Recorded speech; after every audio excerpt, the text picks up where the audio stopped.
एक बेलनाकार डब्बे का संपूर्ण सतह का क्षेत्रफल निकाल। यदि उस डब्बे के आधार का क्षेत्रफल कितना हो, 616 सेंटीमीटर तथा ऊंचाई 5 सेंटीमीटर हो।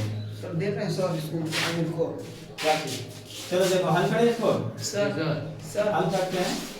सर यदि उस डिब्बे के आधार का क्षेत्रफल, आधार जो बन रहा था वो कहाँ बन रहा था? इसको आधार कहाँ बन रहा था? आराम से बेलन का आधार कहाँ बन रहा था? वृत्त बन रहा था, है ना? तो चूंकि क्या लिख देंगे? चूंकि आधार का क्षेत्रफल क्या लिखेंगे? आधार का क्षेत्रफल सर क्षेत्रफल जो हो जाएगा वो हो जाएगा कितना? कितना दिया गया है? कितना सर? 60 एक 616 16 सेंटीमीटर स्क्वायर तो ये दिया गया है जी सर। यहाँ तक क्लियर है? 4-5 सेंटीमीटर इसी का तो आधार में तो वृत्त था ना, वृत्त था ना आधार में। यस सर तो वृत्त का क्षेत्रफल लिखेंगे इसकी जगह पर कि नहीं लिखेंगे? यस सर वृत्त का क्षेत्रफल क्या होता है? पाई आर स्क्वायर बस हो गया। अब देखो यहाँ पर पाई आर स्क्वायर कितना के बराबर है? 616 के बराबर है। आर को अपनी जगह पर रहने दो क्योंकि त्रिज्या नहीं दिया गया। त्रिज्या दिया है? नहीं नहीं सर दिया। नहीं दिया है। आर को अपनी जगह पर रहने दो। तो 616 और पाई गुना में उधर जाएगा तो बट्टे में बट्टे में जाएगा। यस सर ठीक है तो आर स्क्वायर बराबर 616 16 और बट्टे में पाई की जगह पर कितना लिख सकते हैं हम? पाई की जगह पे 22 बट्टा 7 7 जी सर ये सर ये सर प्राय थे आप दसवां का है सर ये वाला आर स्क्वायर बराबर 616 और बट्टे में 22। जब भी बट्टे का बट्टा हो ना तो नीचे वाला कहाँ चला जाएगा? सबसे नीचे ऊपर चला जाएगा। नीचे वाला कहाँ चला जाएगा? ऊपर चला जाएगा। अब 22 का पहाड़ा कितनी बार पढ़े जो 616 आ जाए? ठीक है तो पहले 22 दूनी 44 और 22 दिया 66 हो जाएगा, जो कि 61 से ज्यादा 3 बार अगर पढ़ते तो कितनी बार पढ़ेंगे? 2 बार पढ़ेंगे। कितनी बार? अगर हम 22 का पहाड़ा हम 2 बार पढ़ते हैं, 22 दूनी 44 कितना आ जाएगा? 44 हो जाएगा। तो बच कितना रहा है? 61 में से अगर हम 44 को घटा देते हैं तो कितना बच रहा है?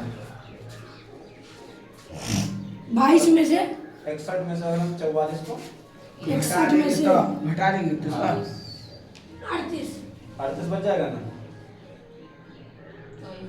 हाँ? 61 में से सर कितना को घटाना है? 44 को 44 को 17 हाँ 17 बचेगा। कितना बचेगा? बच जाएगा।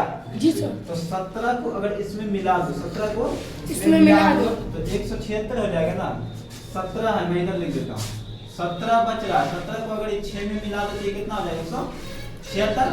जिसको भी तो 22 से भाग देना पड़ेगा, नहीं देना पड़ेगा? देना पड़ेगा। ठीक है मैं डायरेक्ट बता देता हूँ। कैसे बता देता हूँ? मैं डायरेक्ट भाग ही दे देता हूँ। मैं 616 देखो ध्यान से, जिसको समझ में नहीं आ रहा है 22 से मैं भाग देना था तो इसको क्या करते हैं? 2 से 22 दूनी 44 सभी को दिख रहा है? जी सर ठीक है तो कितना बचेगा? 7 बचेगा। ये कितना बचेगा? 1 बचेगा और ये लास्ट में 6 हो जाएगा ना।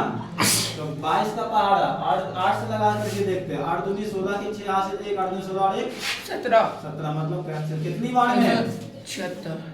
28 बार में पूरा कट गया। ठीक है तो आर स्क्वायर बराबर 28 और गुने 7 होगा।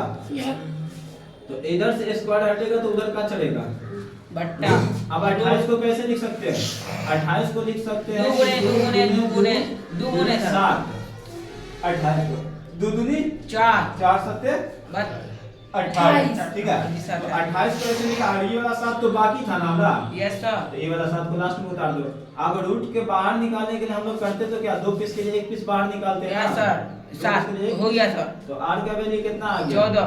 14 मतलब कि हमें जो 14 सेंटीमीटर जो है वो का त्रिज्या सर हो गया है।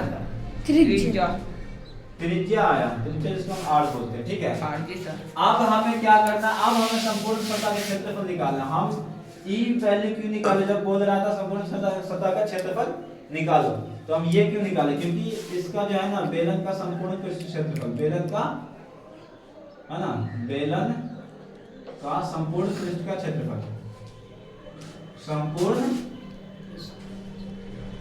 पृष्ठ क्षेत्रफल का क्षेत्रफल क्षेत्रफल जो होता है 2 पाई r, क्या होता है 2 पाई r 2 पाई r r। प्लस h ऐसे करके फार्मूला होता है, ठीक है जी सर। अब इसमें r तो r है कि नहीं r है जी सर। और r दिया गया था, यस सर। r दिया गया था यस सवाल में नहीं दिया गया था, तो r के लिए हम ये सवाल में नहीं दिया करते हैं गया। ताकि हमें r का वैल्यू पता चल जाए, हम फार्मूला कर सके। जी हम सर। बोले तो h दिया गया है, h दिया गया कि नहीं दिया गया जी सर।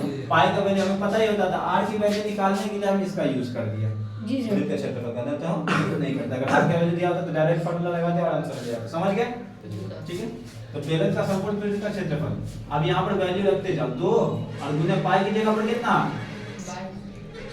22 r की जगह पर कितना h 14 और फिर r की जगह पर कितना 14 और प्लस h की जगह पर 5 हो गया ना, यहाँ दिया गया ऊंचाई जिसको h मान लो ना।